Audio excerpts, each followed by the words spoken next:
Hallelujah. क्या आप तैयार हैं अगले सेशन के लिए? कि बाजू वाले को बोले मैं तैयार हूं अगले सेशन के लिए, मैं तैयार हूं सीखने के लिए, मुझे आगे बढ़ना है, मुझे सीखना है। जापान में एक फिश रहता है, मालूम है भाई? जापानीज फिश के बारे में मालूम है? कार्प करके है, कार्प।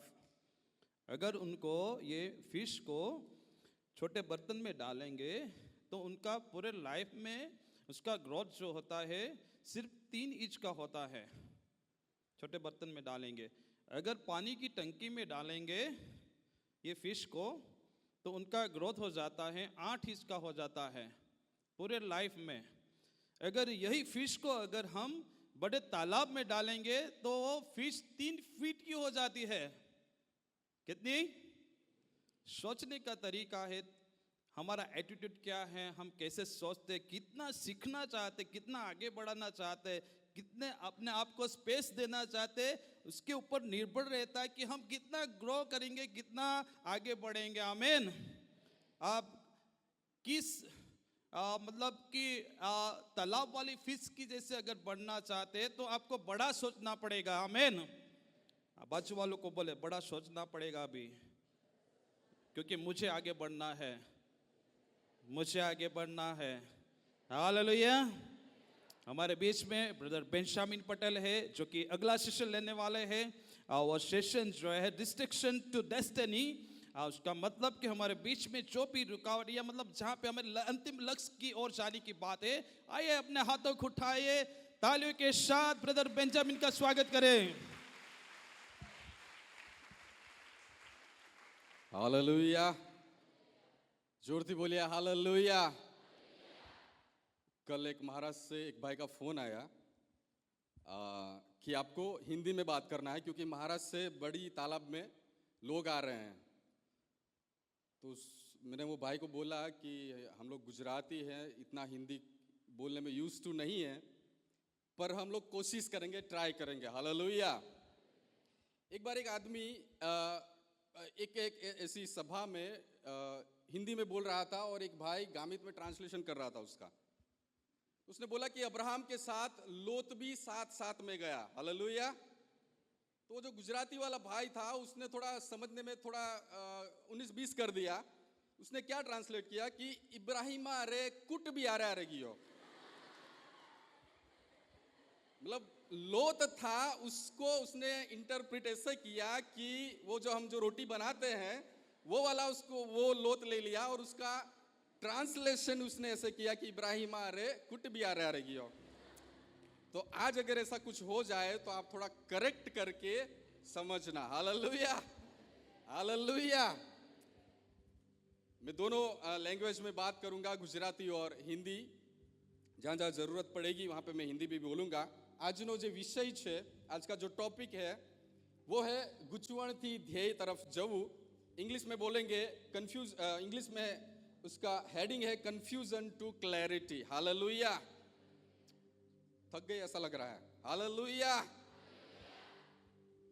आज हम देख रहे हैं आज के समय में हर एक आदमी दौड़ रहा है, इतना तेजी से दौड़ रहा है, इतना जल्दी से वो दौड़ रहा है, पर उसको पता नहीं है कि वो किस दिशा में, किस डायरेक्शन में वो दौड़ रहा है। एक भाई जो था एक घोड़ा पर બેસીને દોડી રહ્યા હતા। એને ભાઈને પૂછ્યું કે ભાઈ તું ક્યાં જઈ રહ્યો છે? અને ભાઈએ કહ્યું કે મને ખબર નથી, ઘોડાને પૂછો। જ્યારે ઘોડાને પૂછવામાં આવ્યું કે ભાઈ તું ક્યાં આને લઈને જઈ રહ્યો છે, તો ઘોડાએ કહ્યું મને ખબર નથી, આ ઉપર જે મારા પર જે ભાઈ બેઠો છે એને પૂછો। કહેવાનો મતલબ એ છે કે આજે દરેક વ્યક્તિ કોઈક ને કોઈક દોડની અંદર છે, પણ એક ખબર નથી એને કે એ કઈ દિશા તરફ જઈ રહ્યો છે, એનો ધ્યેય શું છે, એનો લક્ષ્ય શું છે, એ ક્યાં જવાને માટે જઈ રહ્યો છે। અને આજે એ જ સંદર્ભની અંદર મારો જે ટોપિક છે કે ગૂંચવણમાંથી નીકળીને આપણે એક ધ્યેય તરફ જઈએ। હાલેલુયા। આપણા દરેકના જીવનની અંદર એક સમય એવો આવે છે આપણે ગૂંચવાઈ જઈએ છે, આપણે અટવાઈ જઈએ છે, કોઈક ભૂલ કર્યાને લીધે, કોઈ પાપ કર્યાને લીધે કે કોઈક એવી ઘટનાને લઈને, खोटा निर्णय ने लेने, गलत चुनौतियों को लेके हम ध्यान भंग हो जाते हैं। और इस समय के अंदर परमेश्वर चाहता है कि हम खरी दिशा को पकड़े, जो राइट जो डायरेक्शन है उसको हम पकड़े. हालेलुया. અને એની અંદર જુવાનીનો જે સમય છે એ એવો સમય છે જ્યાં આપણી આજની જે પસંદગીઓ છે, આજે જે બાબતને આપણે પસંદ કરીશું એ આવતા આપણા ભવિષ્યને નક્કી કરશે. બોલો આમેન. હાલેલુયા.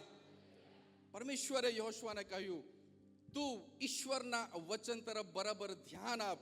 એના ડાબે કે જમણે તું જશે નહીં તો તારા જીવનની અંદર તું સક્સેસ પામશે, ફતહ પામશે. હાલેલુયા. હાલેલુયા. આજે આપણે જેન્ઝી કહેવામાં આવે છે, 21મી સદીના આપણે જુવાનો કહેવામાં આવે છે. એક સમય હતો, વિચાર કરો કે જ્યારે સ્માર્ટફોન નહીં હતા, થોડા સમયને માટે વિચાર કરો જ્યારે આપણી પાસે ફોન નહીં હતા અને આપણું જીવન કેવું હતું. બે ઘડીને માટે વિચાર કરીએ.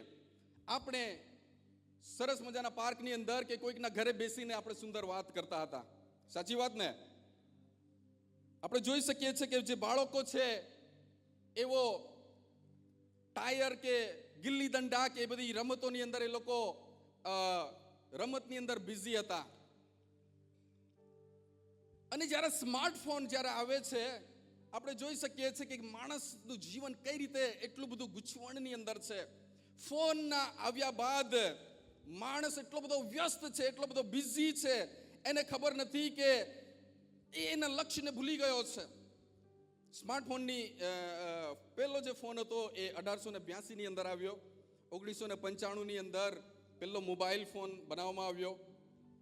2000 સાલની અંદર નોકિયાનો ફોન આવ્યો. ત્યારબાદ 2008ની અંદર આઈફોન આવ્યો. ત્યારબાદ એન્ડ્રોઈડ ફોન આવ્યો. અને 2016ની અંદર જીઓ વાળાએ બધાને ફ્રીમાં ઇન્ટરનેટ આપી દીધું. ખ્યાલ છે ને બધાને? અને ત્યારબાદ શું થયું? આપણે બધા એટલા બધા વ્યસ્ત થઈ ગયા, એટલા બધા બિઝી થઈ ગયા. અને આજે આપણે કોઈક ને કોઈક રીતે વિચલિત થઈ ગયા છે. આપણું ધ્યાન એ ભંગ થઈ ગયું છે, ડિસ્ટ્રેક્ટ થઈ ગયા છે. અને જે આપણો જે મેઇન જે ધ્યેય છે, હેતુ જે છે, ઈશ્વરે જે કામને માટે આપણને બનાવ્યા છે, જે હેતુને માટે મોકલવામાં આવ્યા છે, એને આપણે ભૂલી ગયેલા છે. હાલેલુયા.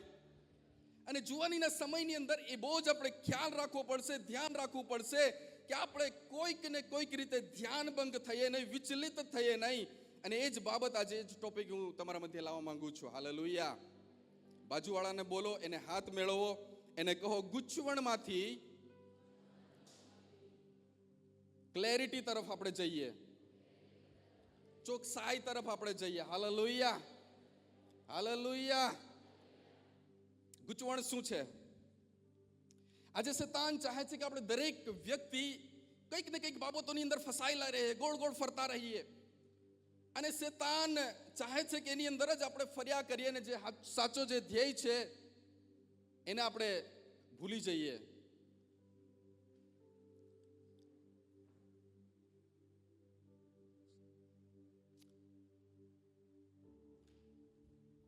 આજે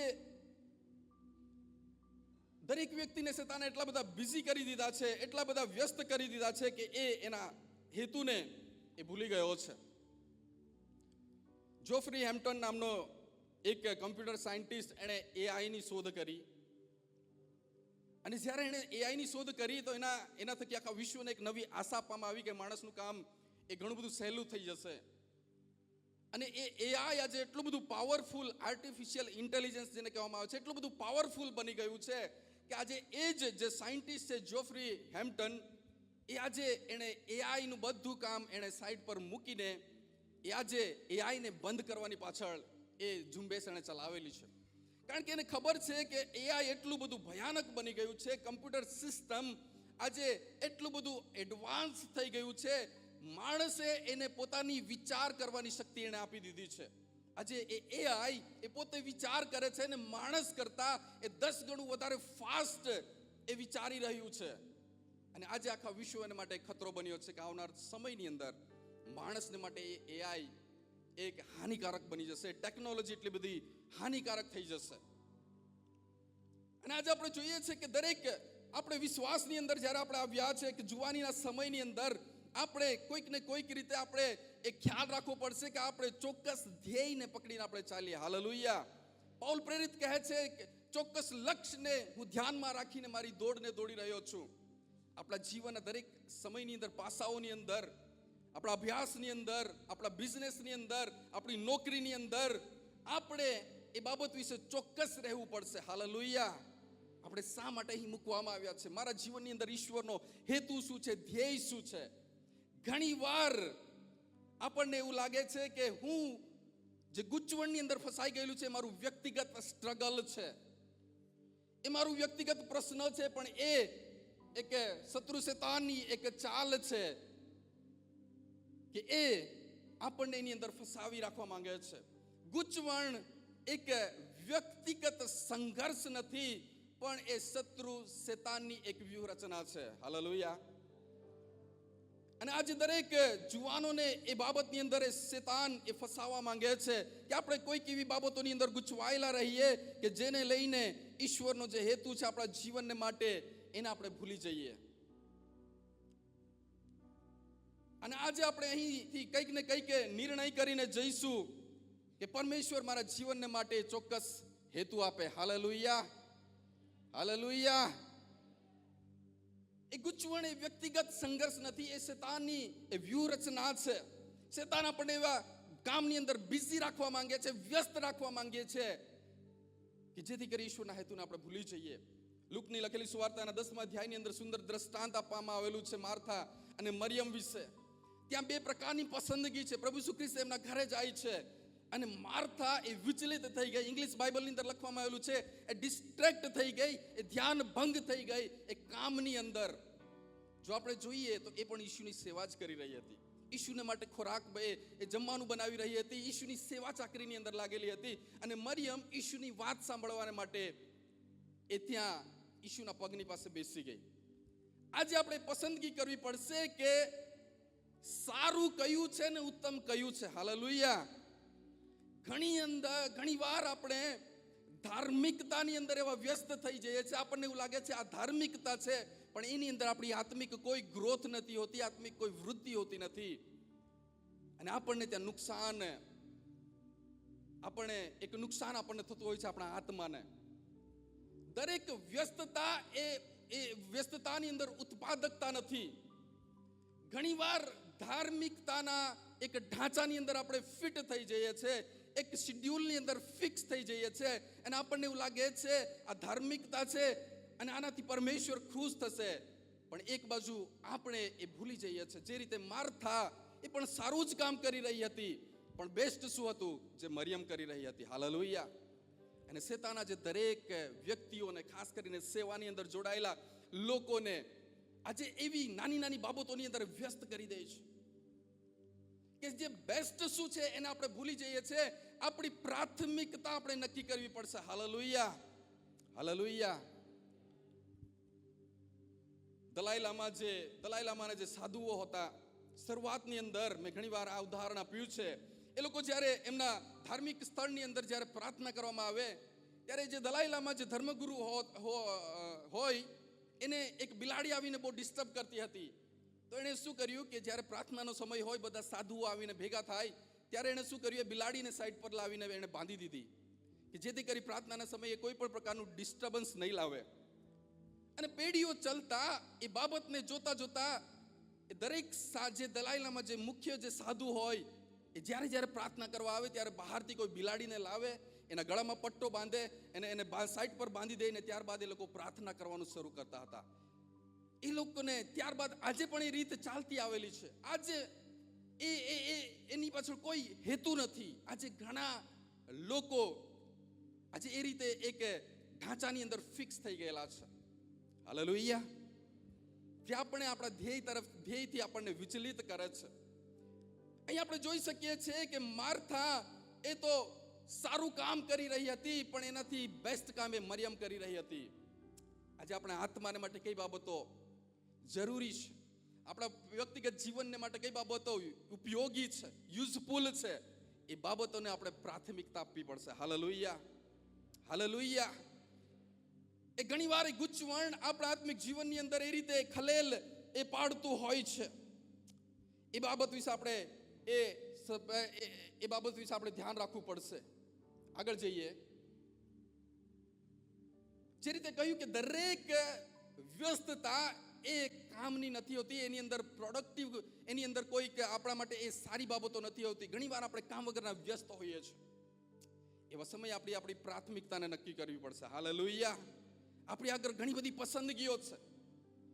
બીજા બધા કામ કરવા, ધાર્મિકતાના કામ કરવા પણ જરૂરી છે, પણ આપણા વ્યક્તિગત આત્માને માટે કઈ બાબત ઉપયોગી છે એને પણ આપણે ધ્યાન રાખવી પડશે. હાલેલુયા. બાઇબલની અંદર લખવામાં આવેલું છે, માણસ આખું જગતને મેળવી લઈ પણ પોતાના આત્માને નાશમાં લઈ જશે એનો કોઈ મતલબ નથી. જો એનો આત્મા નાશ થાય એનો કોઈ મતલબ નથી. આપણે આખી દુનિયાને માટે દોડીશું, દોડતા રહીશું, ધાર્મિકતા પાછળ જઈશું, પણ આપણે પોતાના આત્માની ખ્યાલ નહીં રાખીશું. આપણા જીવનની અંદર પ્રાર્થનાને આપણે મહત્વ નહીં આપીશું. આપણે રોજ સવારે ઉઠીને આ મીટિંગ, ફલાણી મીટિંગ, ફલાણા ક્રુસેડો, એની પાછળ આપણે દોડતા હોઈએ છીએ, પણ સવારે ઉઠીને 5 મિનિટ પ્રાર્થના કરવાનો આપણા પાસે સમય નથી. ઈશ્વરની સાથે બેસવાનો આપણી પાસે અડધો કલાકનો સમય નથી. આપણી પ્રાથમિકતા આપણે નક્કી કરવી પડશે. બોલો આમેન. हालेलुया. कौन सी बातें, कौन सी चीजें हमारे जीवन में मूल्यों को ला सकती है, उसको हमको प्रथम स्थान पे रखना पड़ेगा. बोलिए आमेन. हालेलुया. આપણે આજુબાજુ ઘણા બધા અવાજોથી ઘેરાયેલા છે, અને એવા અવાજોની અંદર આપણે ધ્યાન રાખવું પડશે કે આપણે એ બાબત વિશે ધ્યાન રાખવું પડશે કે આ અવાજોની અંદર ઈશ્વરનો અવાજ કયો છે. હાલેલુયા. હાલેલુયા. ઘણીવાર ઘોંઘાટની અંદર ઈશ્વરને આપણે શોધીએ છીએ. ઘણીવાર આપણે વિચલિત થઈ જઈએ છીએ, ડિસ્ટ્રેક્ટ થઈ જઈએ છીએ. એલિયાના સમયની અંદર જ્યારે આખા ઇઝરાયલની અંદર દુકાળ હતો, અને એલિયાના જીવનની અંદર એવા સમય આવ્યો, ખરાબ સમય આવ્યો કે ઇઝાબેલ જે રાણી હતી એને મારી નાખવાને માટે શોધી રહી હતી, અને એલિયાને કહેવામાં આવ્યું કે તું હવે બચશે નહીં. એણે બાલના ઘણા બધા પ્રબોધકોને મારી નાખ્યા હતા. એના સમયે એ ડરી ગયો, અને એ ડિપ્રેશનની અંદર આવી ગયો, અને એ સંતાઈ ગયો, અને ઈશ્વરે એ ગુફાની અંદર સંતાઈ ગયો, અને ઈશ્વરે એને કહ્યું, એલિયા તું તારા ગુફામાંથી બહાર નીકળ. અને એ બહાર નીકળ્યો. ત્યાં ઘણો બધો ઘોંઘાટ થવા લાગ્યો. ત્યાં લખવામાં આવેલું છે, ત્યાં ઘોંઘાટ થયો, ધરતીકંપો થયા, અગ્નિ વરસ્યા, અને એલિયા એ ઘોંઘાટની અંદર ઈશ્વરને શોધી રહ્યો હતો. હાલેલુયા. હાલેલુયા. ઘણીવાર આવા ઘોંઘાટ ભર્યા અવાજની અંદર આપણે ઈશ્વરને શોધતા હોઈએ છીએ, આપણે ધ્યેયને શોધતા હોઈએ છીએ. એ અવાજો કોઈ પણ હોઈ શકે. એ જગતના કોઈક એવી બાબતો હોઈ શકે જે આપણને એટ્રેક્ટ કરે છે, આપણને બોલાવે છે, અને આપણને સામે એવી બાબતોને લાવે છે કે આની અંદર તને કંઈ મૂલ્ય આપવામાં આવશે, એની અંદર તારા માટે કંઈ સારી બાબતો છે. એવા ઘોંઘાટ ભર્યા અવાજો આપણી સામે આવીને ઘણીવાર આપણે ફેસ કરવા પડે છે, પણ ઈશ્વર ત્યાં હતો નહીં. હાલેલુયા. હાલેલુયા. અગ્નિ વરસ્યા અને ત્યાં ઈશ્વર હતો નહીં. ધરતીકંપ થયો અને ત્યાં ઈશ્વર હતા નહીં. પણ ત્યારબાદ એક ધીમો અવાજ આવ્યો. હાલેલુયા. એક શાંત જગ્યાએ ઈશ્વર એ એલિયાને મળ્યા.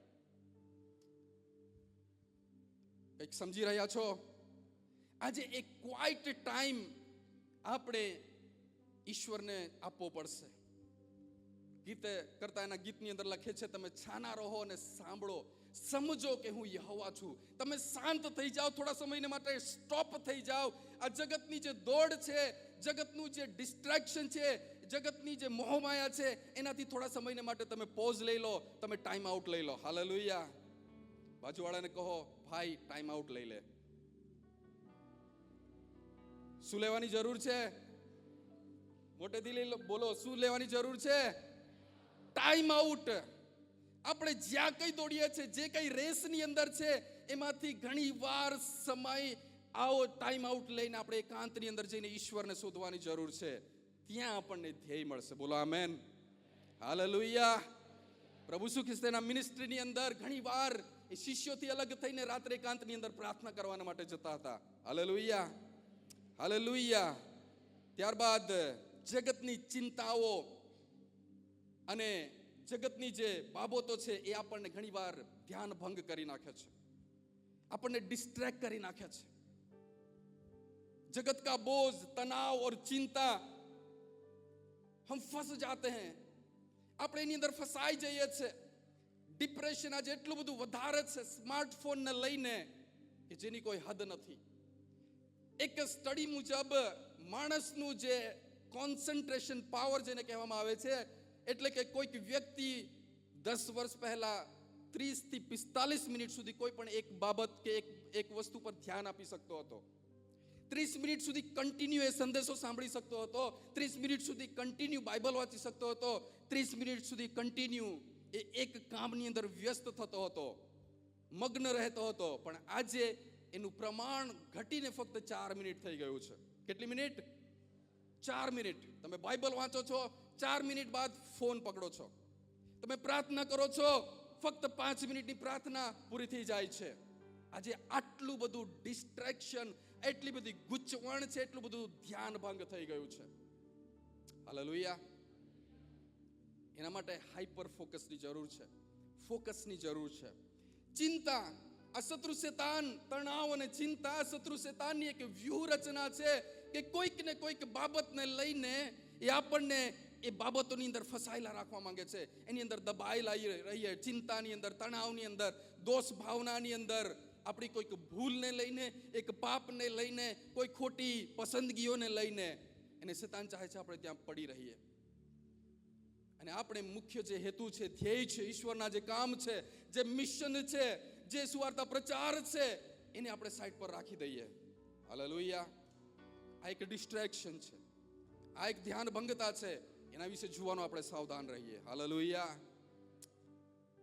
આજે જોઈએ છે આખા વર્લ્ડની અંદર લોકો એટલા બધા સ્ટ્રેસની અંદર જીવી રહ્યા છે. આજે આત્મહત્યાનો પાછળનું મુખ્ય કારણ સ્ટ્રેસ છે.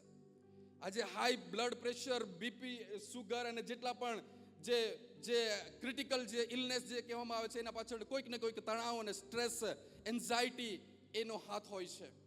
આજે માણસ એટલો બધો તણાવ મુક્ત છે, એ હસી શકતો નથી, એ કોઈક ખુશ રહી શકતો નથી. એટલો બધો એ આજે વ્યચલિત થઈ ગયો છે એ ઈશ્વરના હેતુથી. આવા સમયે આપણે આપણા જીવન વિશે સાવધાન રહેવું પડશે. હાલેલુયા. હાલેલુયા. આગળ વધીએ. આજે આપણે કઈ રીતે ધ્યાન ભંગ થયેલા છે? આધ્યાત્મિક સંતોષની અંદર અટવાઈ જવું, એનો શું મતલબ હોઈ શકે? ઇંગ્લિશની અંદર લખવામાં આવેલું છે સ્પિરિચ્યુઅલ કમ્પ્લેન્સી. આપણે એક એવા દોરની અંદર, એક સ્ટેજની અંદર આવી ગયા છે, ખાસ કરીને સેવકાઈની અંદર જોડાયેલા છે, જુવાનોના આગેવાનો છે કે સેવકો છે, કે દરેક વ્યક્તિ, આપણે એવો એક આત્મિક સંતોષ માની લીધો છે કે હવે મને આનાથી ઉપર જવાની જરૂર નથી. મેં પૂરતું બાઇબલ વાંચન કરી લીધું છે, મેં પૂરતી પ્રાર્થના કરી લીધી છે, મારા શરૂઆતના સમયની અંદર મેં બરાબર કામ કરી લીધું છે. હવે હું આ એક સ્ટેજની અંદર પહોંચી ગયો છું, ત્યાં મારે હવે વૃદ્ધિ પામવાની જરૂર નથી, મેં બધું મેળવી લીધેલું છે. પ્રભુ ઈસુ ખ્રિસ્ત શાસ્ત્રીઓ અને ફરોશીઓને એટલા માટે જ ઘૃણા કરતા હતા, એટલા જ માટે નફરત કરતા હતા, કારણ કે એ લોકોને એ બાબતનું અભિમાન હતું.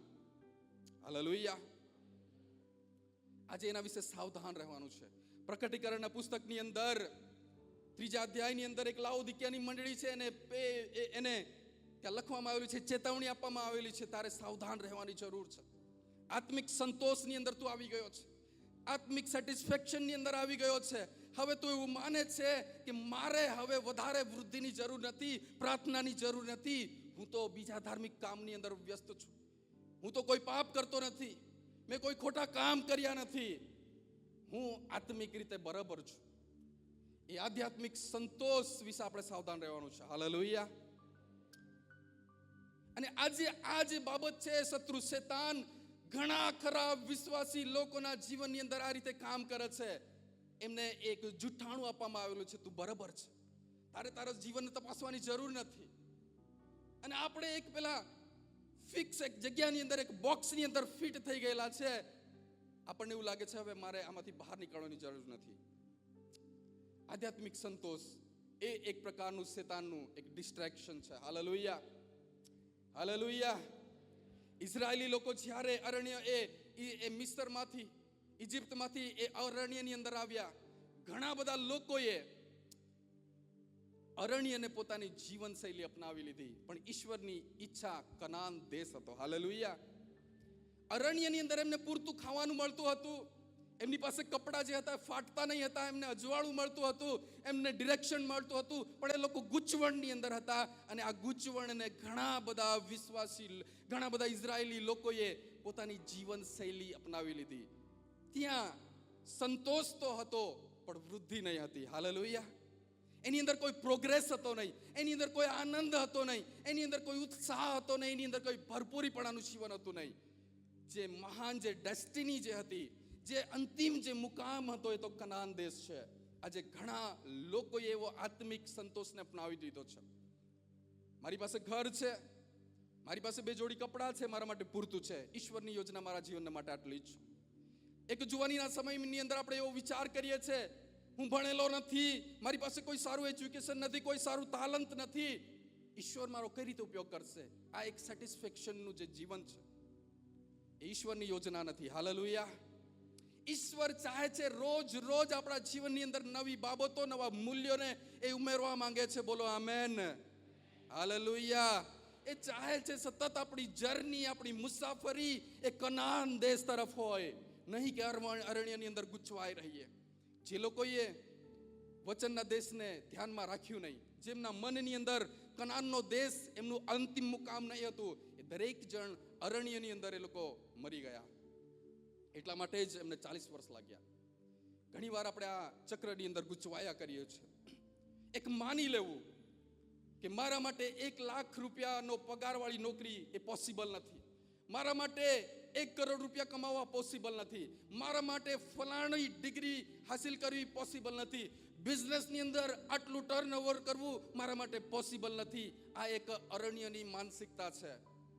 મારી પાછળ બોલો, અરણ્યની માનસિકતા. હાલેલુયા. આજે પરમેશ્વર ચાહે છે માનસિકતામાંથી બહાર નીકળે. કોઈ બોલો આમેન. હાલેલુયા. પરમેશ્વર દરેક જુવાનોને મૂલ્ય આપવામાં માંગે છે. યર્મિયા 29:11 ત્યાં લખવામાં આવેલું છે, હું તમારા માટે ઈરાદાઓ રાખું છું, સારી યોજનાઓ રાખું છું. એ ઈશ્વરના ઈરાદાઓને શું આજે તમે સમજવાની કોશિશ કરી છે? ઈશ્વર તો પ્લાન એ તમારા માટે રેડી કરીને રાખ્યો છે. ઈશ્વરની યોજના, મહાન યોજના એ આજે રેડી છે. શું એના પ્લાનને તમે સમજો છો? હાલેલુયા. આપણે ગૂંચવાયેલા છે, અરણ્યની અંદર ફરફર કર્યા કરીએ છીએ. 10 વર્ષ, 20 વર્ષ, 40 વર્ષ, 15 વર્ષ એક જ ઢાંચાની અંદર ફિક્સ થઈ ગયેલા છે. આ છે આધ્યાત્મિક સંતોષ. ગૂંચવણની અંદર આપણે ફસાયેલા છે અને એને આપણે જીવનશૈલી બનાવી લીધેલી છે. હાલેલુયા. મનના એ આપણા માટે પૂરતું નથી. આપણો જે ધ્યેય છે કનાનનો દેશ છે. હાલેલુયા. આજે વિચલિત જ્યારે આપણે થઈએ છીએ, ध्यान भंग થઈએ છીએ, जब हम विचलित हो जाते हैं तो ये कैसे पता करें कि हम लोग विचलित हैं? जब पहली बात, जब हम प्रार्थना करने में स्ट्रगल कर रहे हैं, जब हमारी प्रार्थना ये छोटी हो जाती है, ईश्वर के साथ जो हमारा जो संबंध है उसमें कुछ न कुछ ऐसी चीजें आ जाती है, हमारी आराधना ये कम हो जाती है, परमेश्वर का जो वचन है उसमें हमारा मन नहीं लगता, हम कई घंटे स्मार्टफोन के पीछे निकाल देते हैं. पर जब वचन पढ़ने को आता है, जब हम परमेश्वर का वचन को लेके बैठते हैं, हमारा कंसंट्रेशन नहीं रहता. पहली बाबत, स्ट्रगलिंग प्रेयर लाइफ. प्रार्थनाનું જીવનની અંદર જ્યારે આપણે સંઘર્ષ કરવો પડે છે, એ બાબતને દર્શાવે છે આપણે ગૂંચવણની અંદર જીવી રહ્યા છે. જુવાનો ધ્યાનથી સાંભળે, આપણું ધ્યાન પરમેશ્વરના વચન તરફ લઈએ. આજે આ ઘણી જ જરૂરી બાબત છે. પ્રાર્થનાની અંદર જ્યારે આપણે સ્ટ્રગલ કરીએ છીએ, એ બાતની નિશાની છે આપણે કોઈક ને કોઈક રીતે ધ્યાન ભંગ થયેલા છે, આપણા હેતુથી આપણે હટી ગયા છે. હાલેલુયા. जॉन हाइड, कितना जने नाम सांभळ्યું છે? John hide. किसी ने सुना है जॉन हाइड का नाम? हाथ. पंजाब के अंदर एक मिशनरी आया था, उसके साथ 20 और लोग थे, और उन्होंने स्टार्टिंग में उन्होंने ट्राई किया कि पंजाब में घर घर जाके मिशन का काम करें, लेकिन उसमें वो लोग सफल नहीं हुए. जॉन हाइड ने क्या किया कि उसने प्रार्थना करना स्टार्ट किया. वो अपने कमरे में बैठता था और स्टार्टिंग में फक्त वो 5 मिनट प्रार्थना करता था. उसने अपनी प्रार्थना को बढ़ा दिया, वो आधे घंटे प्रार्थना करता था. इसके बाद उसने अपनी प्रार्थना को बढ़ा दिया, 1 घंटा प्रार्थना करता था। एक समय ऐसा आया उसने बाहर जाके मिशन काम करना बंद कर दिया और कमरे में बैठ के वो 4-4 घंटे प्रार्थना करता था। हालेलुया।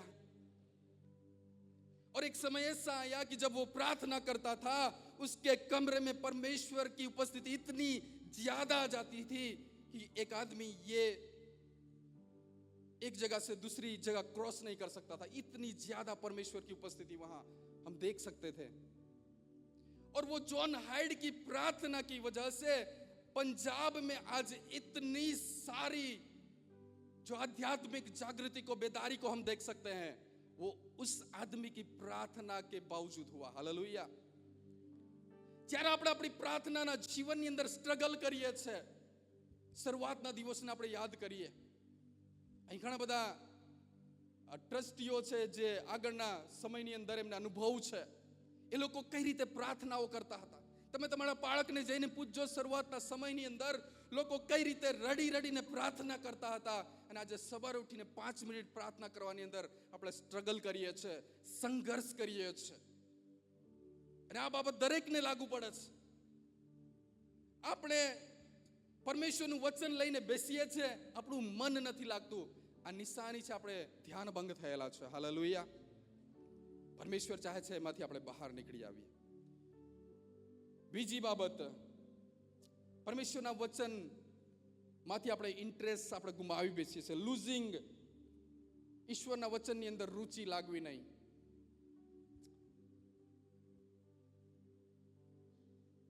બિશપ સાહેબના ફાધર હંમેશા કહેતા હતા, માણસ એકલી રોટલીથી જીવશે નહીં, પણ દરેક જે વચન ઈશ્વરના મોંમાંથી નીકળે છે એનાથી એ જીવશે. હાલેલુયા. ઈશ્વરના વચનની અંદર રુચિ નહીં લાગવી, ઈશ્વરના વચનને આપણે ગંભીરતાથી લેતા નથી. ઈશ્વરના વચનનો જ્યારે આપણે અનાદર કરીએ છીએ, ગીત શાસ્ત્રની અંદર લખવામાં આવેલું છે, ઈશ્વરના ઘરની અંદર સન્માન છે, ડિસિપ્લિન છે. જ્યારે આપણે આવીને એના ઘરની અંદર આવીને બેસીએ છીએ, એના વચનને જ્યારે આપણે ધ્યાન આપતા નથી, એ ધ્યાન ભંગતાને દર્શાવે છે. ઈશ્વરના વચનની અંદર આપણને ઇન્ટરેસ્ટ નથી. ફોનની પાછળ આપણે 4 કલાક આરામથી કાઢી નાખીએ છીએ, પણ અડધો કલાક બાઇબલ વાંચવાની અંદર ઘણી વાર આપણે સંઘર્ષ કરવો પડે છે. સાચી વાત ને? આ એક આત્મિક ડિસ્ટ્રેક્શન છે, એનાથી આપણે સાવધાન થઈ જઈએ. હાલેલુયા. હું ઝડપથી આગળ વાંચીશ. ત્રીજી બાબત, સ્પિરિચ્યુઅલ નમ્બનેસ, આધ્યાત્મિક નિષ્ક્રિયતા. પ્રકટીકરણ 3 અધ્યાય 15 કલમની અંદર લખવામાં આવેલું છે, લાઉદિકિયાની મંડળીને કહે છે, તું નિષ્ક્રિય થઈ ગયો છે. જ્યારે પાપ વિશે આપણને સભાનતા રહેતી નથી, પાપને આપણે નોર્મલી લઈ લઈએ છીએ, કોઈક એવું કામ પાપ સાથે આપણે સમાધાન કરી દઈએ છીએ, આધ્યાત્મિક નિષ્ક્રિયતા એ એક મોટામાં મોટું ડિસ્ટ્રેક્શન છે. બોલો આમેન. હાલેલુયા. આત્મિક ખલેલ. નીતિ વચન એના 4 અધ્યાયની અંદર 23મી કલમની અંદર લખવામાં આવ્યું છે, તારા હૃદય વિશે બરાબર સંભાળ રાખ, એના અંદરથી જીવનની બાબતો નીકળે છે. કોઈક પાપને જ્યારે આપણે સિરિયસલી લેતા નથી, ત્યારે આપણે કોઈક ને કોઈક રીતે ભટકી ગયેલા છે. એના વિશે આપણે ધ્યાન રાખીએ. આરામથી આપણે જૂઠ બોલી દઈએ છીએ, આરામથી આપણે પાપને સ્વીકારી લઈએ છીએ, એની સાથે સમાધાન કરી લઈએ છીએ, એને આપણે લાઇટલી લઈ લઈએ છીએ. અને એક કોમ્પ્રોમાઇઝનું જીવન ધીમે ધીમે આપણને એક જગ્યાએ, એક સમયે એવી જગ્યાએ લાવીને મૂકી દેશે, એ સમય આપણી પાસે પસ્તાવા સમય વગર બીજું કંઈ રહેશે નહીં. શરૂઆતની અંદર આપણે જોઈ શકીએ છીએ, ઉત્પત્તિના સમયની અંદર શેતાન એક નાનકડો સાપ બનીને આવે છે, પણ એ જ સાપ એ પ્રકટીકરણની અંદર એક મોટો અજગરનું સ્વરૂપને આપણે જોઈ શકીએ છીએ. નાની નાની બાબતો સાથે આપણે જ્યારે સમાધાન કરી લઈએ છીએ, એ એક પ્રકારનું ડિસ્ટ્રેક્શન છે, એક પ્રકારનું ધ્યાન ભંગતા છે. હાલેલુયા. એનાથી આપણે સાવધાન રહીએ. આજે આપણે ફોકસની જરૂર છે, હાઈપર ફોકસની જરૂર છે. ફિલિપી 3 અધ્યાય 14મા કલમની અંદર લખવામાં આવેલું છે, પાઉલ કહે છે, ઈશ્વર જે મને ઇનામ આપવાનો છે, એને હું ટાર્ગેટ કરીને હું દોડી રહ્યો છું. હાલેલુયા. જુવાનો, આજે આપણો ટાર્ગેટ શું છે? આજે આપણી ડેસ્ટિની શું છે? હું જો તમને પૂછું કે આવનાર 1 વર્ષ માટે, આવનાર 5 વર્ષને માટે, આવનાર 10 વર્ષને માટે તમારી આધ્યાત્મિક વ્યૂહરચના શું છે? આધ્યાત્મિક સ્ટ્રેટેજી શું છે? તમારું ભણતરની અંદર શું તમે કઈ વ્યૂહરચના બનાવેલી છે? તમારું પ્લાનિંગ શું છે? તમારા બિઝનેસની અંદર તમારી શું પ્લાનિંગ છે? આવનાર 5 વર્ષની અંદર તમે મિશનની અંદર તમે ક્યાં જવા માંગો છો? પોતાની જાતને તમે ક્યાં મૂકો છો? જો હું એવું પૂછું, શું તમારા પાસે જવાબ છે કે નહીં? તમારે મૂલ્યાંકન કરવાનું છે. હાલેલુયા. કઈ સમજી રહ્યા છો? હાલેલુયા. એના માટે હાઈપર ફોકસની જરૂર પડશે. એક બાબત છે કે ફોકસ, અને બીજો શબ્દ છે હાઈપર ફોકસ. ધ્યાન આપવું અને અતિ ધ્યાન આપવું. આજે ખ્રિસ્તની ઉપર અતિ ધ્યાન આપવાની જરૂર છે. હાઈપર ફોકસ શું છે? જ્યારે કોઈક વસ્તુની અંદર એટલું બધું આપણે મગ્ન થઈ જઈએ છીએ, એટલા બધા બિઝી થઈ જવું કે આજુબાજુની પરિસ્થિતિ વિશે આપણને સભાનતા રહેતી નથી. એટલા બધા એક બાબતની અંદર વ્યસ્ત થઈ જવું. હાલેલુયા. આજે એ પ્રકારના ફોકસની જરૂર છે. બોલો આમેન. હાલેલુયા. આપણી આગળ આજે ઘણી બધા પડકારો છે, ચોઈસ છે, ઘણા બધા કામો છે, એની અંદર પસંદગી કરવાની જરૂર છે. કાર્યના ઘણા બધા પ્રકારો છે, બહુ ડિટેલની અંદર નહીં જઈશું. ઘણા બધા કામ છે. એક કામ છે કે જરૂરી કામ, જે આપણે રોજ કરવાનું હોય છે. અને ત્યારબાદ બીજું છે કે બિનજરૂરી કામ, જેની અંદર ઘણો બધો આપણે ટાઈમ પાસ કરી નાખીએ છે. ફોનને લઈએ છે, ઇન્સ્ટાગ્રામ, ફેસબુક, યુટ્યુબ, ખાલી આપણે સ્ક્રોલ કર્યા કરીએ છીએ. બિનજરૂરી કામ, એની અંદર કોઈ ઉત્પાદકતા નથી, કોઈ પ્રોડક્ટિવિટી નથી, એની અંદર કોઈ સારું પરિણામ નથી. ફક્ત ને ફક્ત વેસ્ટ ઓફ ટાઈમ છે. એ બિનજરૂરી કામ છે. અને એક બીજું કામ છે ધ્યાન વિચલિત કામ. એ જ કામો જે આપણને વિચલિત કરી નાખે છે. એવી બાબતોની અંદર આપણે ફસાઈ જઈએ છીએ. ફોનની અંદર એવી અશ્લીલ બાબતોને આપણે જોઈ લઈએ છીએ. વિડીયો, ફોટો આપણા મનને વિચલિત કરી નાખ્યા છે. એની અંદર પણ કોઈ ઉત્પાદકતા નથી, કોઈ સારા પરિણામો નથી. એ કામ વગરનું છે, વેસ્ટ ઓફ ટાઈમ છે. પણ ચોથા પ્રકારનું જે કામ છે એ છે પર્પસફુલ વર્ક, ઉદ્દેશપૂર્ણ કાર્ય. બાજુવાળાને બોલો, ઉદ્દેશપૂર્ણ કાર્ય. હાલેલુયા. અને એ જે ઉદ્દેશપૂર્ણ કાર્ય છે એના પર આપણે ધ્યાન આપવાની જરૂર છે. બોલો આમેન.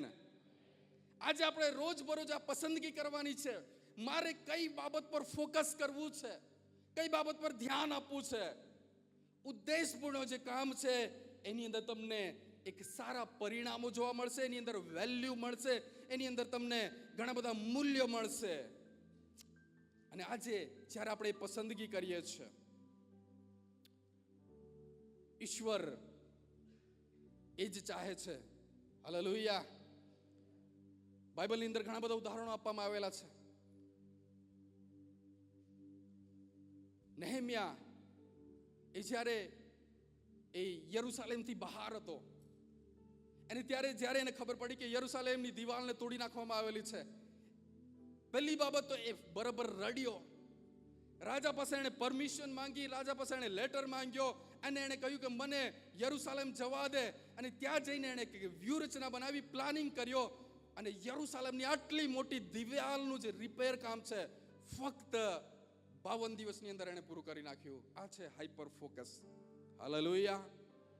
જ્યારે કોઈ કામને આપણે પકડીએ છીએ, કોઈ ટાસ્કને આપણે પકડીએ છીએ અને એની પાછળ આપણે જીવથી લાગી જઈએ છીએ, મારે આ એક્ઝામને કોઈક ને કોઈક રીતે ક્રેક કરવી જ છે, મારે ફર્સ્ટ ક્લાસ લાવવો જ છે, આ મારો ધ્યેય છે, મારે આધ્યાત્મિક જીવનની અંદર આ મુકામ પર પહોંચવું છે, અને એના માટે કોઈ પણ બિનશરતી પ્રાર્થના કરવી, એની પાછળ લાગી જવું, અને હાઈપર ફોકસ કહેવામાં આવે છે. હાલેલુયા. હાલેલુયા. અમેરિકન મિલિટરીની અંદર એક નેવી સીલ કરીને એક યુનિટ છે, અને એની ટ્રેનિંગ એટલી બધી હોય, કડક હોય છે કે એનો રેશિયો જે છે 100 માંથી ફક્ત 10 લોકો એની અંદર સિલેક્શન થાય છે. એટલી બધી ખતરનાક એની ટ્રેનિંગ હોય છે. અને એક વ્યક્તિ જેનું નામ નીલ છે, એનું વજન એ 100 કિલો કરતા પણ વધારે છે. એને સિકલ સેલ એનેમિયા છે. ડોક્ટરે એને દોડવાની મના કરી દીધી છે. એની પરિસ્થિતિ ગરીબાઈની અંદર હતો. એને એક દિવસ બેસીને, સોફા પર બેસીને, એના માટે ચાલવું પણ મુશ્કેલ હતું. સોફા પર બેસીને એક દિવસ ટીવીની અંદર નેવી સીલ કમાન્ડોને જોયા કરતો હતો, અને એની મનની અંદર એક પ્રેરણા જાગી કે મારે આ નેવી સીલનો કમાન્ડો બનવો છે, સ્પેશિયલ ફોર્સની અંદર જવું છે. એણે નક્કી કર્યું, એ ઉઠ્યો અને એણે દોડવાની ટ્રાય કરી. ફક્ત 100 મીટર પણ દોડી શક્યો નહીં. પડી ગયો, હાફ ચડવા લાગ્યો. અને ત્યારબાદ એણે એ જે ધ્યેય છે એને બરાબર એ રીતે ફોકસ કરી દીધું. એ ધીરે ધીરે ટ્રેનિંગ કરવા લાગ્યો. એ 1 કિલોમીટર રનિંગ કરતો હતો, એણે 22 કિલોમીટર સુધી રનિંગ કરવાનું હતું. અને શરૂઆતની અંદર ફક્ત 100 મીટર પણ દોડી શકતો નહીં હતો. યુટ્યુબ પર એની આખી ડોક્યુમેન્ટરી મૂકવામાં આવેલી છે. Strongest main on the planet નામનો એને છેલ્લે બિરુદ આપવામાં આવ્યો છે. એક 100 કરતા પણ વધારે કિલોનો વ્યક્તિ જેને એનિમિયા છે, જેની અંદર શું કહેવાય કે દોડવાની ક્ષમતા નથી, એક ધ્યેયને નક્કી કરે છે અને એની પાછળ લાગી જાય છે. હાઈપર ફોકસ થઈને એ મહેનત કરવાનું શરૂ કરી દે છે અને ધીમે ધીમે કરીને એના લક્ષ્ય સુધી એ પહોંચી જાય છે. નેવી સીલની અંદર એનું સિલેક્શન થાય છે. સ્ટ્રોંગેસ્ટ મેન એને કહેવામાં આવે છે અને એણે એટલા બધા વર્લ્ડ રેકોર્ડ કર્યા છે. આજે પણ એ વ્યક્તિ આજે લાઈફ કોચ ટ્રેનિંગ કરે છે. કહેવાનો મતલબ એ છે કે જ્યારે આપણે કોઈ બાબતને ડિસાઈડ કરીએ છીએ કે જુવાન તરીકે અને એની પાછળ જ્યારે આપણે લાગી જઈએ છીએ, ઈશ્વર એ હંમેશા આપણને સફળતા આપે છે. બોલો આમેન. ઈશ્વરની કૃપા, ઈશ્વરનો જ્યારે હાથ આપણી પર હોય છે અને જ્યારે આપણે મહેનત કરીએ છીએ, કોઈ એક બાબતને પકડી રાખીએ છીએ. પાઉલના જીવન વિશે આપણે જોઈ શકીએ છીએ. એના જીવનની અંદર કેટલા બધા ઉતાર ચઢાવ આવ્યા. યુસુફના જીવનની અંદર જોઈ શકીએ છીએ એના જીવનની અંદર કેટલો બધો સ્ટ્રગલ હતો, પણ એની ડેસ્ટિની ફિક્સ હતી. હાલેલુયા. એણે પોતાની સ્ટોરી એક ખાડામાંથી શરૂ કરી. આજે કદાચ આપણે કોઈ પણ એવા ખાડાની અંદર કેમ ના ફસાયેલા હોઈએ, જો ઈશ્વરનું વચન જ્યારે આપણી પાસે છે, ઈશ્વરનું વચન કહે છે તમને સારા કામોને માટે મેં તેડ્યા છે, તમારા જીવન માટે યોજના છે, આપણે એક બોક્સમાંથી બહાર નીકળી આવીએ. બોલો આમેન. એક માનસિકતામાંથી બહાર આવી જઈએ. ઘણી વાર પરિસ્થિતિઓ અશક્ય લાગે છે. ઇઝરાયેલી લોકો જ્યારે એ સમુદ્રની પાસે આવે છે, એ લોકોએ ક્યારેય વિચાર્યું નહીં હશે સમુદ્રના 2 ભાગ થઈ જશે. Hallelujah, hallelujah. પણ એમની પાસે પ્રોમિસ હતી, વચન હતું. આજે એ વચનને આપણા જીવનનો ટાર્ગેટ બનાવી લઈએ. પરમેશ્વરનું વચન કહે છે, મારા મુખમાંથી નીકળેલું કોઈ પણ વચન, જો મારો સમય થઈ જાય તો હાથ ઊંચા કરી દેજો, કોઈ પણ વચન એનું કામ કર્યા વગર રિટર્ન પાછું આવશે નહીં. સમસ્યા ક્યાં છે? સમસ્યા આપણે એને સ્વીકારવાની અંદર છે. વચનને સ્વીકાર કરવાની અંદર એ સમસ્યા છે. આપણે એને માનતા નથી. આપણને એવું લાગે છે કે આવું તો કઈ રીતે બને, આ તો અશક્ય છે. એ સમયની અંદર એ બધી બાબતો બનતી હતી, આ સમયની અંદર એ અશક્ય બાબત છે. નેહેમ્યા એણે નક્કી કર્યું 52 દિવસની અંદર એને ફિક્સ કરી દેશે. મૂસા જે આગેવાનીનું મિનિસ્ટ્રીનું સૌથી બેસ્ટ એક્ઝામ્પલ તરીકે એને જોવા માંગે છે, એને જોવામાં આવે છે. લીડરશિપના સૌથી બેસ્ટ 40 વર્ષ, કઈ રીતે એને 40 વર્ષ સુધી આગેવાની કરી, મૂસાના જીવનમાંથી આપણે શીખી જઈએ. આપણે ડિટેલની અંદર જઈશું નહીં, પણ એણે એક્સ્ટ્રા ઓર્ડિનરી 40 વર્ષ એણે પોતાના જીવન એક ફોકસને એણે પકડી રાખ્યો. શરૂઆત જ્યારે આપણે જોઈએ છે, એને બોલતા આવડતું નહીં હતું. હાલેલુયા. वो अच्छी तरह से बात नहीं कर सकता था मूसा. परमेश्वर को बोला मैं कैसे बात करूंगा, मुझे बोलना नहीं आता. આજે આવા ઘણા બધા બેરિયર છે, ઘણી બધી આવી અવરોધો છે. ભાષા એક અવરોધ છે, ભણતર એક અવરોધ છે. એ ઘણા બધા અવરોધો તમારા જીવનની અંદર તમે ફેસ કરતા હો. પરમેશ્વરને માટે કશું બાબત અશક્ય નથી. બોલો આમેન, હાલેલુયા. આજે અહીંથી આપણે જ્યારે બહાર જઈએ, ઘરે જઈએ, અહીંથી એક નિર્ણય લઈને જઈએ. બોલો આમેન. તમારા જીવન વિશે વિચાર કરો કે મારા જીવનની અંદર કયો એવો અવરોધ છે, કઈ એવી ઇમ્પોસિબલ ટાર્ગેટ છે કે જે મારા પોતાના જીવનની અંદર હું એને હાસિલ નહીં કરી શકું. એને વિચાર કરો બેગાડીને માટે. કઈ એવો ધ્યેય છે જે મારા માટે અશક્ય છે, એના વિશે વિચાર કરો. અને હવે પછી જઈને આપણે એક એક્સરસાઇઝ કરવાની છે, આત્મિક એક કસરત કરવાની છે. રોજ સવારે ઉઠવાનું છે, કાચની આગળ ઉભા રહેવાનું છે અને ઈશ્વરના વચનને પોતાના જીવન પર બોલવાનું છે. બોલો આમેન. ભક્ત દાઉદ એના ગીતની અંદર ઘણીવાર પોતાના આત્માની સાથે વાત કરે છે. એ જ્યારે નિરાશ હતો ત્યારે પોતાની જાતને યાદ દેવડાવે છે, મારા આત્મા તું કેમ નિરાશ છે રે, મારા આત્મા તું કેમ ઉદાસ છે, ઈશ્વરના કાર્યને તું યાદ કર. હાલેલુયા. નિરાશાઓના સમયની અંદર, ગૂંચવણના સમયની અંદર, પડતીના સમયની અંદર, ડાઉનફોલની અંદર, અંધકારના સમયની અંદર ઈશ્વરના વચનો આપણા જીવનને યાદ અપાવીએ. હાલેલુયા. આપણી ડેસ્ટિની એ તો કનાનનો દેશ છે, અરણ્ય એ થોડા સમય માટેનું છે. હાલેલુયા. 40 વર્ષ ઓફ ફોકસ. આગળ દાનિયેલ જે બાઇબલનું એક ઉત્તમ ઉદાહરણ. સરકારની પાબંદી હતી કે પ્રાર્થના બાબિલની અંદર કોઈ પણ બીજા ઈશ્વરની પ્રાર્થના થશે નહીં, પણ દાનિયેલ વિશે લખવામાં આવેલું છે પોતાની બારીઓ ઓલ ધ ટાઈમ 24 કલાક યરુશાલેમ તરફ ખુલ્લી રહેતી હતી. હાલેલુયા. અને ત્યાં પ્રાર્થના કરવા પર પાબંદી હતી. પોતાની પ્રેયર લાઈફ મેન્ટેન કરી. અનુકૂળ પરિસ્થિતિ, પ્રતિકૂળ પરિસ્થિતિઓની અંદર, અનફેવરેબલ સિચ્યુએશનની અંદર એ ઈશ્વરને આજ્ઞાંકિત રહ્યો. હાલેલુયા. એવું નથી એની લાઈફ ઈઝી હતી. એના વિશે આપણે બધા જાણીએ છે કે દુશ્મન દેશની અંદર રહીને એને કઈ રીતે સ્ટ્રગલ કરવો પડ્યો. પણ ત્યાં લખવામાં આવેલું છે દિવસમાં 3 વાર પ્રાર્થના કરતો હતો. એ એના ફોકસ વિશે ક્લિયર હતો. હાલેલુયા. આપણે 3 વાર નહીં પણ સવારે 1 વાર પણ પ્રાર્થના કરવા ઘણી વાર મુશ્કેલ ભરી બની જાય છે. આ એક તમારા ને મારા માટે પડકાર છે. આ ચેલેન્જને આજે સ્વીકાર કરીએ અને આપણી ભૂલને, આપણી નબળાઈઓને સ્વીકારીએ કે મારા જીવનની અંદર હું ડિસ્ટ્રેક્ટ થયેલો છું, ધ્યાન ભંગ થયેલો છું, કોઈક ને કોઈક રીતે આડે અવળે માર્ગે જતો રહ્યો છું, પણ આજે એક નિર્ણય કરીને હું અહીંથી જઈશ. બોલો આમેન.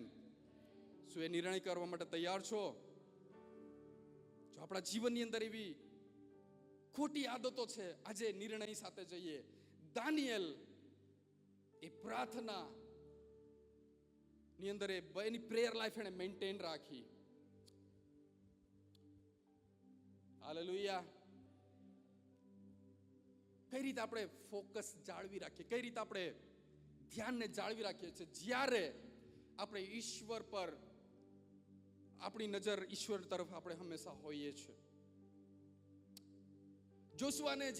જોશુઆ એના ઇઝરાયેલી લોકોની સાથે જ્યારે એકદમ કનાનના દેશની અંદર પહોંચવાનો હતો, ત્યાં યરીખોની એક દિવાલ આવી જાય છે અને ઈશ્વરે એમને કહેવામાં આવ્યું કે તમારે 7 દિવસ એકદમ સાયલેન્ટલી 7 દિવસ ગોળ ગોળ 6 દિવસ ગોળ ગોળ ફરવાનું છે. જ્યારે હું તમને બૂમ મારવા માટે કહું તમારે મોટેથી બૂમ મારવાનું છે.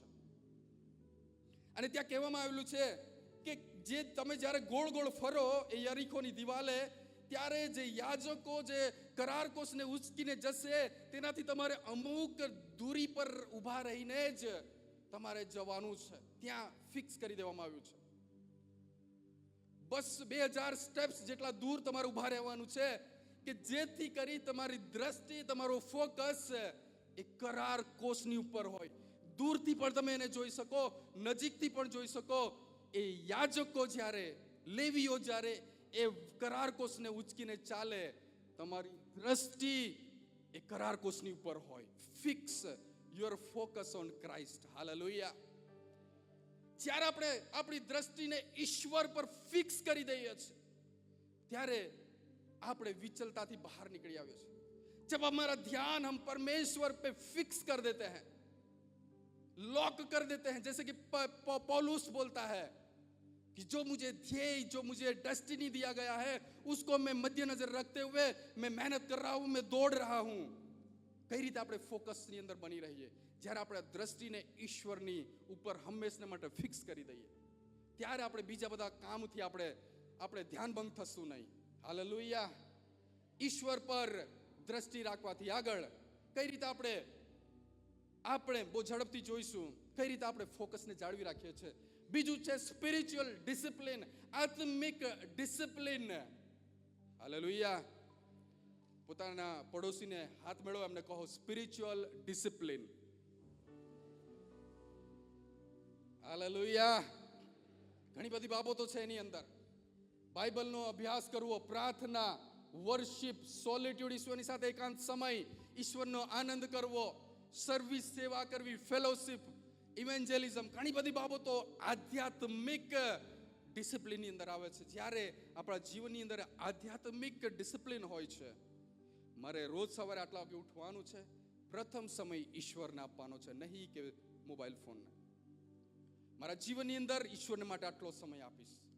મારા જીવન માટે પ્રાર્થના માટે આટલો સમય આપીશ, આટલા સમય. પ્રાથમિકતા જ્યારે આપણે ઈશ્વરને આપણે આપીએ છે, એ આધ્યાત્મિક એક ડિસિપ્લિન છે, એને આપણે મેન્ટેન રાખવું પડશે. બોલો આમેન, હાલેલુયા. ત્યારે આપણે ધ્યાન ભંગતામાંથી આપણે લક્ષ્ય તરફ આપણે જઈ શકીએ છીએ. બોલો આમેન. આગળ જઈએ. તમારી પ્રાથમિકતાઓને નક્કી કરો. આજે આપણી સામે ઘણી બધી પસંદગી છે. નિર્ગમનના પુસ્તકની અંદર, પુનર્નિયમના પુસ્તકની અંદર લખવામાં આવેલું છે, તારી આગળ મેં બાબતોને મૂકી છે, તું કઈ પસંદગી કરે છે એ તમારો ભવિષ્યને નક્કી કરશે. જો તારા યહોવાના વચનને તું પાળીશ, પોતાના મનમાં રાખીશ, એને ખંતથી વળગી રહેશે, ત્યાં લખવામાં આવેલું છે, આશીર્વાદોથી હું તારા જીવનને ભરી દઈશ, હું તને ટોપ ઉપર લઈ જઈશ, હું તને શિર બનાવીશ, તને પૂછ નહીં બનાવીશ. લોકો તારી પાસે આવીને એ લોન માંગશે. ત્યાં લખવામાં આવેલું છે, તું ઘરની બહાર નીકળશે, આશીર્વાદિત થશે.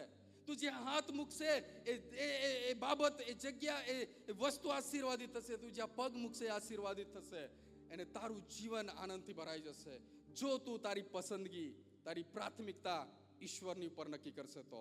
પણ ત્યાં લખવામાં આવેલું છે કે જો તું એવું નહીં કરે, ઈશ્વરનો શ્રાપ તારી ઉપર ઉતરી આવશે. હાલેલુયા. આજે આપણે એ સ્ટેજની ઉપર, એ સ્ટેજની અંદર છીએ. જુવાની એ બહુ જ ક્રિટિકલ સમય છે. એ જુવાની એક એવો સમય છે, આપણી આજની પસંદગી આવતીકાલને નક્કી કરશે. બોલો આમેન, હાલેલુયા. કઈ બાબતોને આજે આપણે દાટીએ છીએ.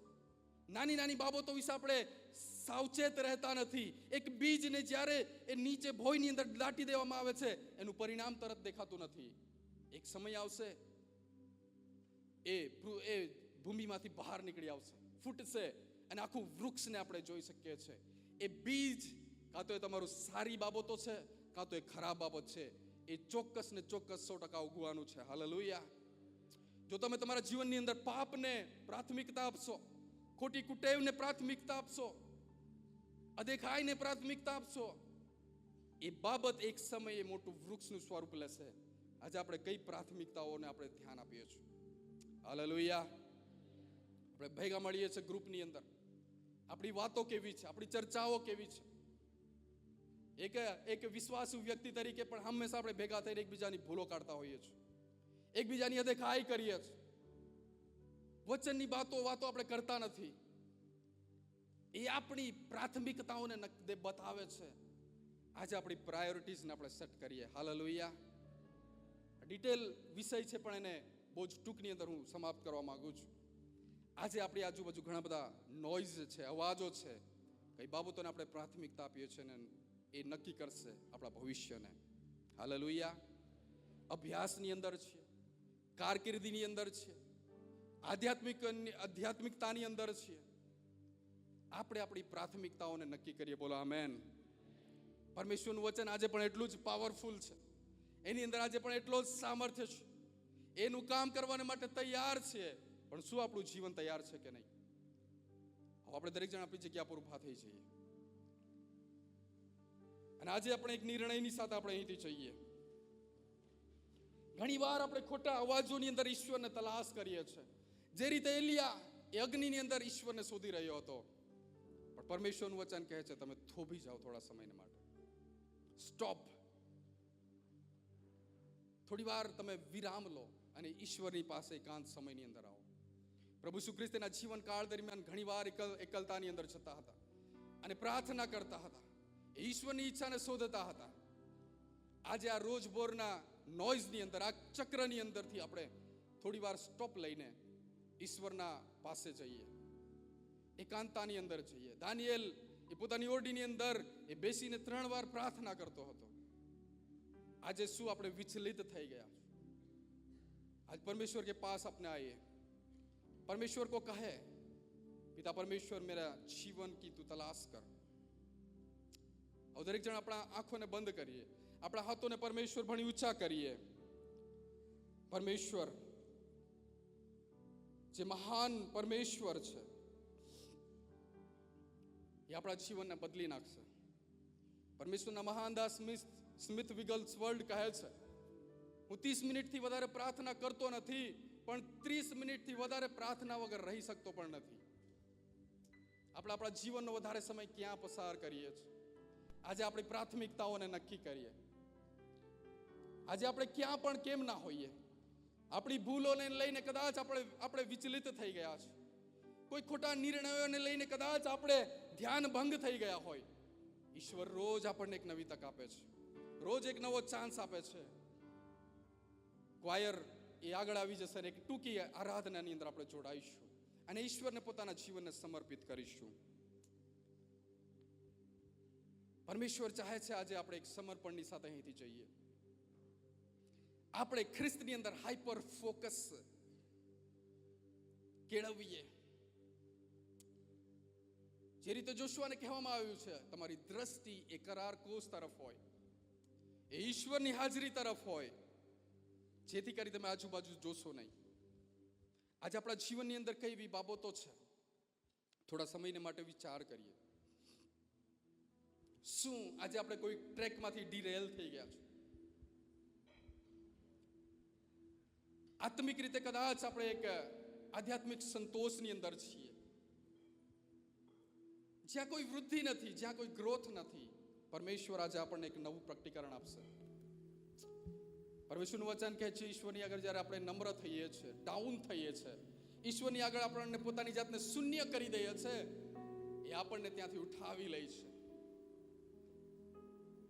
આજે ઈશ્વરને કહે, પિતા પરમેશ્વર, એ ધ્યાન, એ ફોકસ મારા જીવનની અંદર તું આપ. મારા કરિયરની અંદર, મારા અભ્યાસની અંદર, મારા બિઝનેસની અંદર, મારી ખેતીની અંદર, જે કંઈ બાબતની સાથે આપણે જોડાયેલા છે, જે કે વ્યવસાયની અંદર આપણે જોડાયેલા છે, પરમેશ્વર આજે આપણને એ ફોકસ આપશે.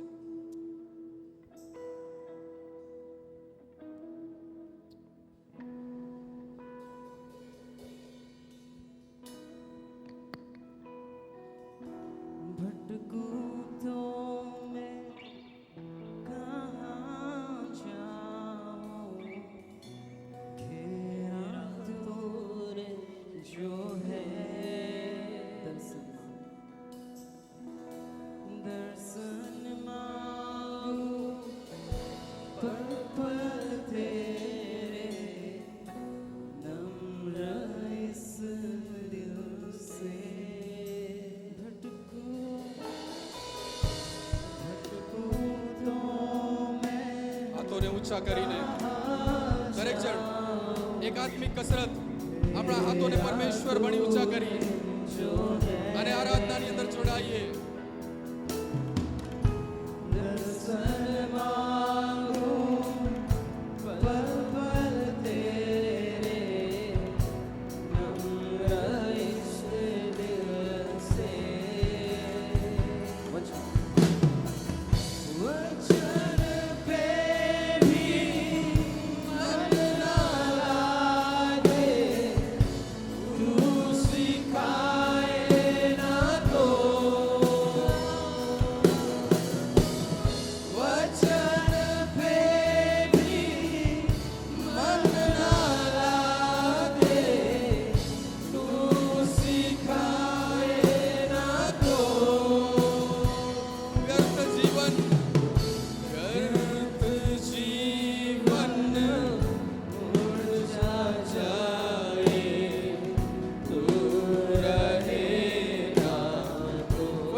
જેને જેને ઈશ્વરની જરૂર છે ગાઈએ.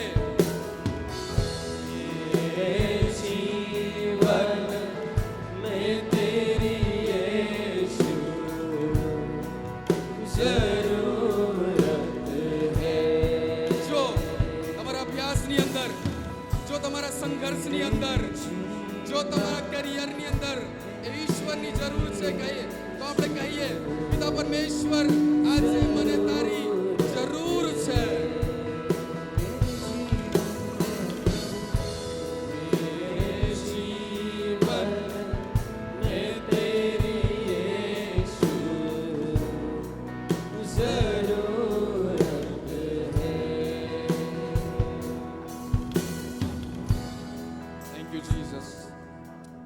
દરેકને એ ઈશ્વરની જરૂર છે.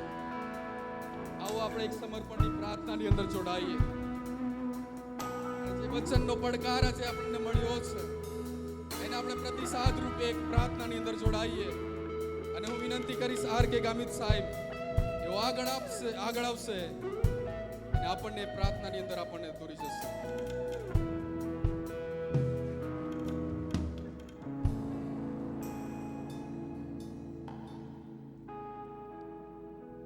સનાતન યુગોના પરમેશ્વર,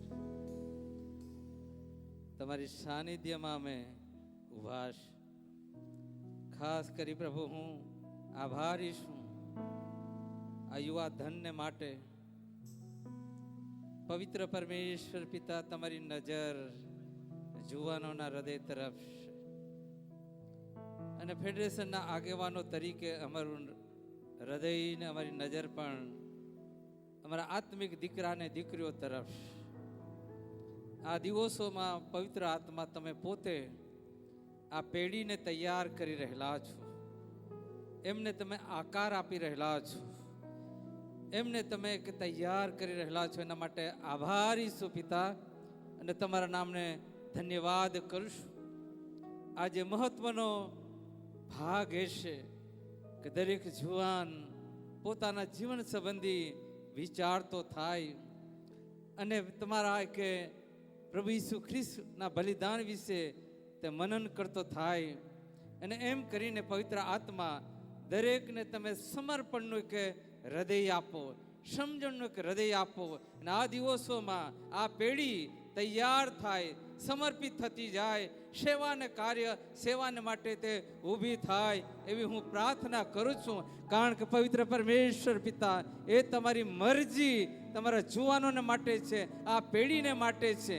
ત્યારે મારી પ્રાર્થના છે આ દિવસે અને હમણાં દરેક જુવાનને હૃદયને તમે સ્પર્શ કરો, દરેકના મનને બદલો અને અહીં આવેલા પ્રત્યેક જુવાન આજે બદલાણ પામીને જઈ શકે, એક નવા નિર્ણયની સાથે જઈ શકે, સમર્પણની સાથે જઈ શકે, કે જેથી જ્યાં પણ જે અવસ્થામાં તે ઊભો રહે ત્યાં પવિત્ર આત્મા એની સાથે વાતચીત કરે અને એને શીખવે અને સમજે. અને પિતા પ્રભુ ઈસુ ખ્રિસ્તને માટે દરેક જણ કેટલો મૂલ્યવાન છે, કેટલો કિંમતી છે, એ વાતની સમજણ આ દિવસો એમને પ્રાપ્ત થાય એવી હું પ્રાર્થના કરું છું. વિશાળ જનસમુદાયના માટે આભારી છું. અને પિતા, તમે પોતે પવિત્ર આત્મા, તમે પોતે આ જુવાનોને આ જગા પર તમે ભેગા કર્યા છે અને તેઓ આવ્યા છે, તમારી પાસે આવ્યા છે, તમારું સાંભળવાના માટે આવ્યા છે, શીખવાના માટે પણ આવ્યા છે. ત્યારે આભાર માની પ્રત્યેકનો પ્રાણ, આત્મા અને શરીર તમારા મહિમાના અર્થે સમર્પિત કે જીવ તરીકે તમારા હાથોમાં સોંપી દઉં છું. હવે પછીનું જીવન છે એ તમારા મહિમાના અર્થે બનતું જાય, બનતું જાય. દર્શનો તેઓ જોઈ શકે, સંદર્શન એમને પ્રાપ્ત થાય અને પવિત્ર આત્માના સામર્થ્યથી દરેક જુવાન આ દિવસોમાં ભરપૂર થાય, હિંમતવાન બને, શૂરવીર બને, આરાધનાનું હૃદય પ્રાપ્ત થાય એવું થવા દો. સગળો આદર, માન, મહિમા તમને મળો. પ્રાર્થના પ્રભુ ઈસુ નામમાં કરું છું.